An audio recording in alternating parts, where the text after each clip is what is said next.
A retirada israelita do sul da faixa de Gaza não significa o fim das operações militares e foi feita por razões táticas. Altos comandantes do exército de Israel anunciaram que as tropas estão a preparar-se para missões de seguimento e que a ofensiva terrestre em Rafah continua na agenda. De acordo com a imprensa internacional, a retirada israelita está relacionada com a necessidade de aliviar os reservistas depois de quase 4 meses de combates intensos na cidade de Khan Yunis, no sul da faixa de Gaza. החמאס הפסיק לתפקד כארגון צבאי ברחבי רצועת עזה.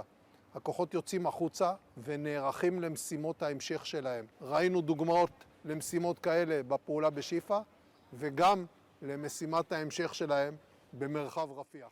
Os habitantes de Khan Yunis começaram a regressar à cidade no domingo, depois do anúncio da retirada das tropas israelitas, e depararam-se com uma paisagem devastada de casas e hospitais bombardeados e ruas cheias de escombros. O Gabinete de Guerra de Israel mandou a delegação de Tel Aviv para mais uma ronda de negociações no Cairo. Tel Aviv parece ainda estar a garantir o acesso a mais ajuda humanitária. No domingo, 332 caminhões entraram na faixa de Gaza, o maior número de veículos que transportam ajuda desde 7 de outubro do ano passado. Os serviços secretos ucranianos negam as acusações da Rússia de envolvimento no ataque com drones deste domingo à central nuclear de Zaporizhia. Kiev diz que não entra em provocações armadas nas instalações da central. Sugere ainda que pode ter sido uma simulação da Rússia. O diretor da Agência Internacional de Energia Atómica alertou que ataques imprudentes podem levar a uma catástrofe nuclear. O presidente ucraniano voltou a pedir mais ajuda militar aos Estados Unidos. Треба якраз казати конкретно Конгресу. Якщо Конгрес не допоможе Україні, Україна програє війну. І знайти публічний формат цього. Якщо Україна програє війну, будуть атаковані інші держави. І це факт. І ви побачите, найближчими тижнями Росія буде все більше і більше наполегливою і буде втягувати ядерну зброю в це питання. Zelensky alerta que cidades como Kharkiv estão a ser bombardeadas quase diariamente. Insiste por isso que são necessários mais sistemas de defesa aérea e que eles podem chegar à Ucrânia se houver vontade política. Segundo o The Washington Post, Donald Trump, se for reeleito, poderá pressionar a Ucrânia a ceder território à Rússia. Esta trincheira que os soldados ucranianos tentam conquistar não está na linha da frente, é na Polónia. E hoje o inimigo não é russo, mas francês. Este é apenas um dos exercícios que os militares franceses estão a efetuar como parte da missão de assistência militar da União Europeia na Ucrânia, também conhecida como EUMAM.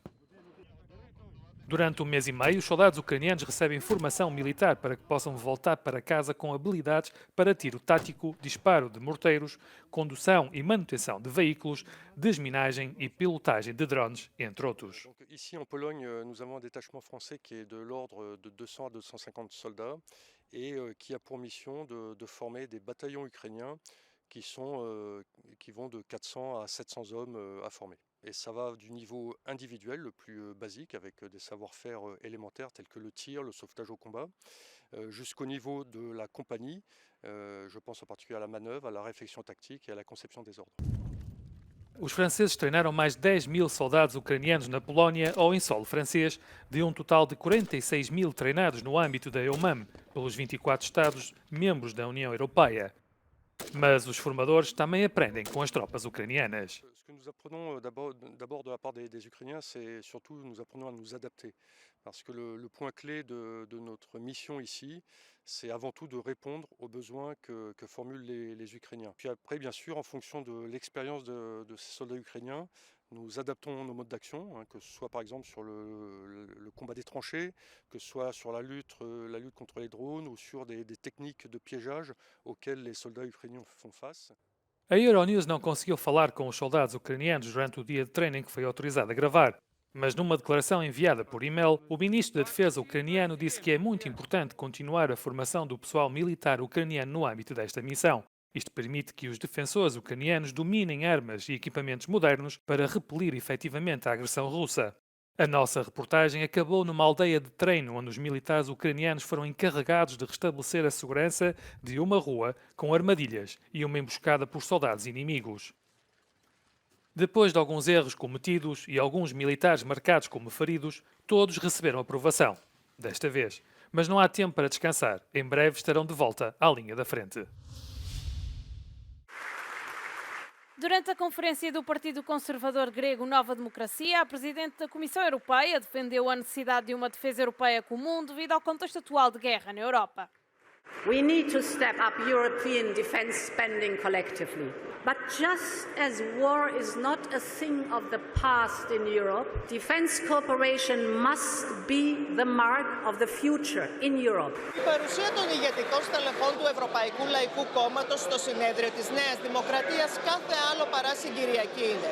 Ο Έλληνας Πρωθυπουργός Κυριάκος Μητσοτάκης προβάλλεται ως ένας από τους πιο επιτυχημένους πρωθυπουργούς των πολιτικών δυνάμεων που ανήκουν στο Ευρωπαϊκό Λαϊκό Κόμμα και ως παράδειγμα για το πώς μπορούν να νικηθούν οι δυνάμεις του λαϊκισμού.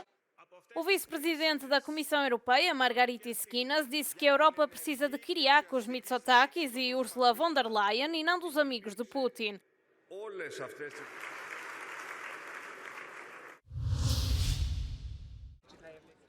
Dezenas de milhares de húngaros manifestaram-se no sábado contra o governo de Viktor Orbán, impulsionados pelo novo adversário do primeiro-ministro, Péter Majár. A multidão encheu a praça principal de Budapeste.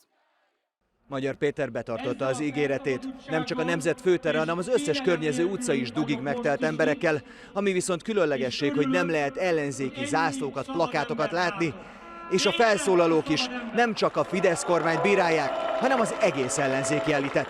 Majár fazia parte da elite no poder, mas há 2 meses decidiu abandonar o partido e desde então tem vindo a agitar a paisagem política húngara. Agora tem como objetivo derrubar o sistema de Viktor Orbán no poder desde 2010.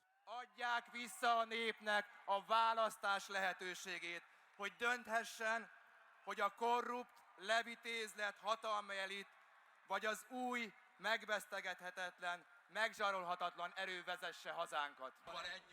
Péter Majár também criticou duramente os partidos tradicionais da oposição por não terem conseguido lutar contra o partido no poder nos últimos 14 anos.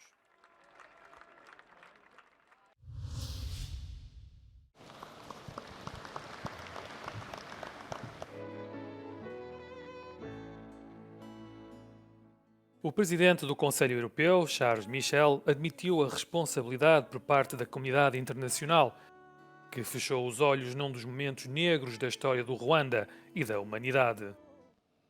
Le silence. Le silence de ceux, le devoir de mémoire, c'est avant tout une exigence. C'est l'exigence de se souvenir. C'est l'exigence de ne pas oublier. C'est l'exigence d'apprendre des erreurs pour tenter d'ouvrir un monde empreint davantage de lumière. 37 líderes africanos e dignatários mundiais, incluindo Bill Clinton, assinalaram o 30º aniversário do genocídio. O presidente francês Emmanuel Macron, que não esteve presente nas cerimónias, reiterou que a França e todos os aliados ocidentais e africanos podiam ter evitado o massacre.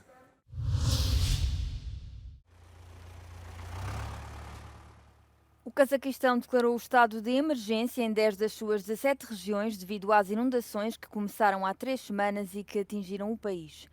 Mais de 72 mil pessoas tiveram de ser retiradas do noroeste do Cazaquistão, o que levou o presidente do país a classificar estas inundações como as piores dos últimos 80 anos. As cheias foram provocadas por um tempo quente que se fez sentir demasiado cedo, fazendo com que a neve derretesse em partes do Cazaquistão e da Rússia. Também na cidade russa de Orsk, na fronteira com o Cazaquistão, foi declarado estado de emergência regional depois das cheias terem provocado a ruptura de uma barragem na sexta-feira e de parte da cidade ter ficado inundada. No domingo, o Ministério das Situações de Emergência informou que a água ainda estava a subir e que estava a inundar aldeias inteiras. Cerca de 11 mil pessoas tiveram de ser retiradas de Orsk, segundo as autoridades. Para auxiliar os desalojados, foram instalados 11 centros de acolhimento com capacidade para cerca de 8 mil pessoas.